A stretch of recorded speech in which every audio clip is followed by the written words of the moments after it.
দৈনিক ভিত্তিক সাময়িক শ্রমিক নীতিমালা বাতিল। সরকারি দপ্তর, অধিদপ্তর, পরিদপ্তর ও স্বায়ত্তশাসিত প্রতিষ্ঠানে দৈনিক মজুরি ভিত্তিক ও মাস্টার রোলে কর্মরত শ্রমিকদের বয়স শিথিল করে স্থায়ীকরণের দাবিতে ময়মনসিংহে বিভাগীয় প্রতিনিধি সভা অনুষ্ঠিত হয়েছে।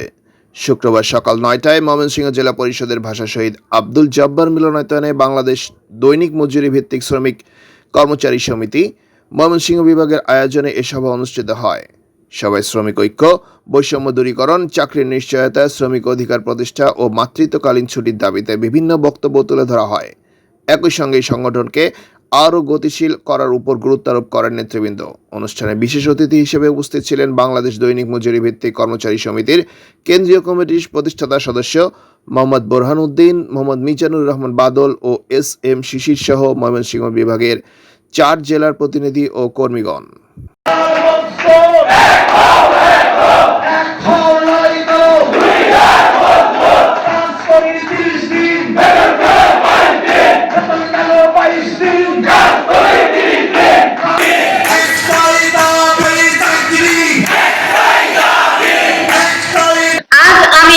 এমন একটি গুরুত্বপূর্ণ বিষয় নিয়ে কথা বলতে দাঁড়িয়েছি, যা আমাদের দেশের হাজারো মানুষের জীবন সংগ্রামের সঙ্গে জড়িত।